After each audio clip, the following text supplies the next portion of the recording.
El vicepresidente de la Asociación de la Empresa Familiar en la región, en Castilla-La Mancha, don Juan Ignacio de Mesa. Buenas tardes, Juan Ignacio.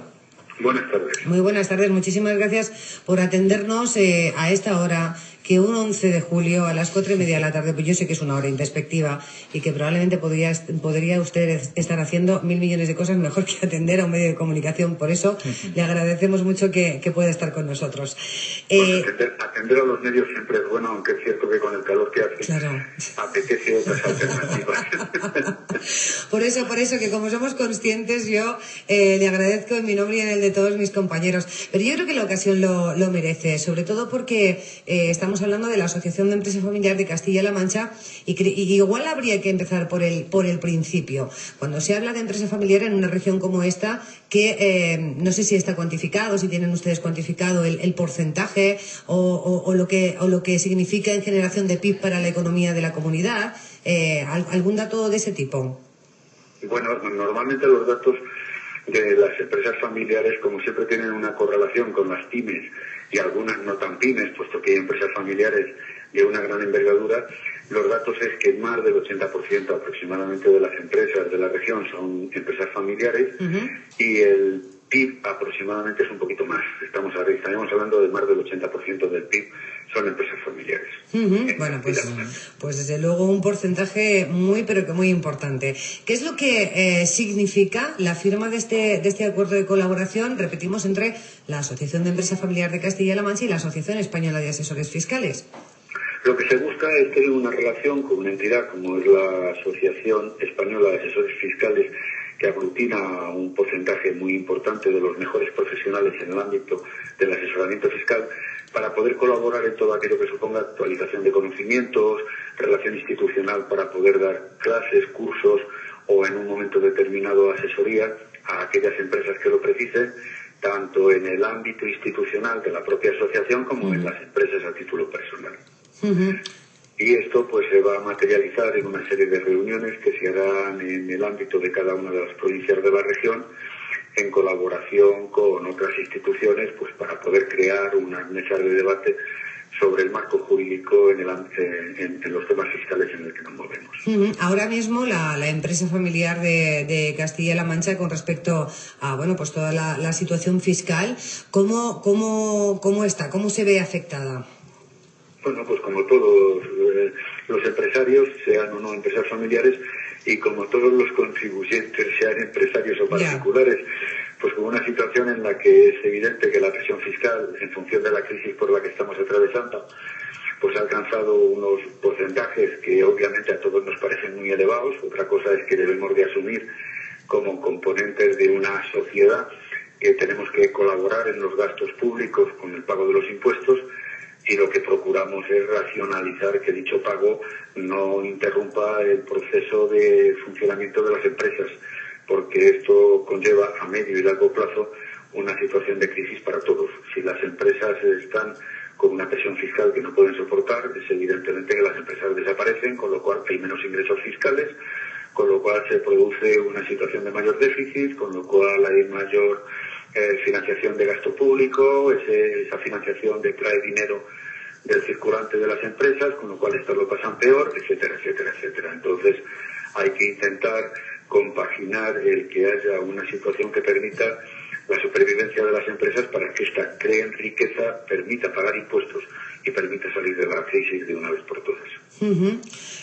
Podéis preguntar en cualquier momento a Juan Ignacio de Mesa lo que queráis, compañeros. Sí que, mientras tanto, mientras se animan nuestros compañeros, Juan Ignacio, sí que quería yo reflexionar acerca de un asunto, y es que precisamente cuando se habla de empresa familiar, sí que he leído yo y he oído en alguna que otra ocasión que precisamente ese concepto de ser empresa familiar es lo que hace que muchas empresas en los momentos más duros hayan podido sobrevivir.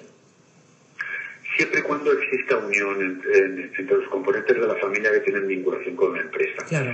Porque no se nos olvide que esto es como un matrimonio, que si las cosas van bien todos estamos estupendamente, cuando las cosas van mal los amores se terminan convirtiendo en odios, y hay que tener mucho cuidado en que la situación no derive en una confrontación, porque eso es peligroso. Pero sí es verdad que la familia permite apoyar mucho más la supervivencia de la empresa y al fin y al cabo el empresario vincula su patrimonio con tal de que la empresa se mantenga, aunque sea en algunas ocasiones casi un suicidio, pero las empresas familiares son un ejemplo clarísimo de cómo se lucha para poder mantener la actividad y poder sobrevivir en tiempos de crisis. ¿Alguna pregunta que se os ocurra? Mari Carmen. Sí, yo quería preguntar, siempre la imagen que tenemos es que la empresa familiar se trabaja muchas horas, se dedica mucho tiempo, o sea, más tiempo de un trabajador normal a la empresa. ¿Se sacrifica uno más? Hombre, normalmente en todas las empresas el empresario es autónomo, es dueño de su propio tiempo, y eso le hace en muchos casos que tiene que atender tantos frentes que no tiene jornada laboral normal. Su jornada laboral es la semana laboral o el año laboral. Normalmente esto se produce casi siempre en todo tipo de actividad. El autónomo, sea empresa familiar, sea profesional o sea aquel que tiene que en un momento determinado ponerse al frente de un proyecto, es obvio que lo que menos le preocupa en un momento determinado es el tiempo que dedica. Lo que le interesa son los resultados, y si para eso tiene que volcarse 70, 80 horas, las que sean, pues se vuelca. Compensa entonces, ¿no? Compensa al final.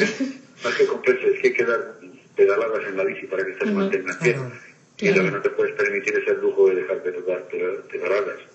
Hay una tendencia al relevo generacional, es decir, la persona que ha pertenecido a una empresa familiar generalmente sigue manteniendo esa intención de no solo continuar en esa empresa, sino que sus hijos y las generaciones venideras pues sigan formando parte de esa empresa. Eso debe ser la tendencia habitual. Es decir, a todo el mundo le gustaría que sus hijos le sustituyeran al frente de la empresa, pero tampoco hay que insistir mucho. O sea, lo que tiene que buscar el empresario es que quien le sustituya al frente de la empresa familiar sea el mejor. Y si el mejor no está dentro de la siguiente generación, pues lo tendrá que buscar fuera. Y eso yo creo que sería lo sensato. Claro. Es una buenísima reflexión, Juan Ignacio. El proceso de sustitución, no se nos olvide que muchas veces el gran error que muchos padres cometen es que le dan cancha a sus hijos en la empresa cuando no valen para los estudios, y ese es el error fundamental. Hay que procurar que quien sustituya al empresario sea el mejor. Y si el mejor no está en la siguiente generación, pues a buscar a un profesional externo que le sustituya y que pueda seguir manteniendo la actividad de la empresa y que la familia se mantenga con la propiedad, pero no con la gestión.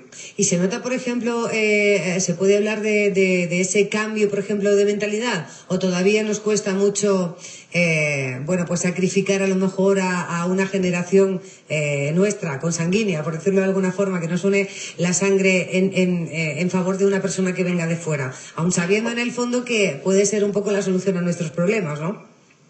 Hombre, yo creo que en los momentos actuales en donde los jóvenes tienen muy difícil encontrar empleo, se hace todavía más difícil para un padre el no pensar en su hijo para que le sustituya, eso es obvio. Eso tiene como consecuencia el que muchas veces el sentido común o el proceso de reflexión que debería de tener todo empresario para buscar al mejor, para sustituirlo al frente de la empresa, se vea condicionado por esa protección que quiere dar a la siguiente generación dándole una salida profesional. Pero yo creo que sí, yo creo que cada vez la gente es más consciente de que lo que importa por encima de todo, primero la familia, obviamente, eso sí, la relación que entre ellos haya, pero que lo que interesa fundamentalmente es que la empresa se mantenga, y que eso es lo que tiene que dar vigor a futuro, porque genera un horizonte de esperanza para todos. Y si la empresa se tiene que mantener, pues habrá que buscar al profesional más preparado o a la persona más preparada de la siguiente generación. Bueno, yo creo que cosas muy importantes está compartiendo Juan Ignacio de Mesa con nosotros a cuenta de la firma de ese convenio que se ha celebrado esta mañana, que se ha firmado esta mañana entre la Asociación de Empresa Familiar de Castilla-La Mancha y la Asociación Española de Asesores Fiscales. Le agradecemos que nos haya acompañado estos minutos y sobre todo pues que nos haya ayudado a entender un poquito más buena parte del tejido empresarial de una región como esta, como es Castilla-La Mancha. Muchísimas gracias, Juan Ignacio, y gracias por supuesto, y buena tarde. Muchísimas gracias a ustedes, buenas tardes y buen aire acondicionado. Gracias, adiós. Hasta luego, adiós, buenas tardes. Bueno, pues cosas interesantes, pero también es lo que decía Juan Ignacio, que a veces a un padre dueño de una empresa, de un negocio, pues dices, hombre, si es que teniendo aquí a mi hijo en paro, pues cómo voy a buscar, claro, aún sabiendo que necesitas a alguien que esté más preparado para ese puesto determinado, ¿no? Pero es verdad que de lo contrario, o haciendo lo contrario, pues a veces, desde luego, no es lo más adecuado, y sobre todo porque se resiente la economía de nuestros negocios. Bueno, pues ahí lo dejamos de momento y os cuento.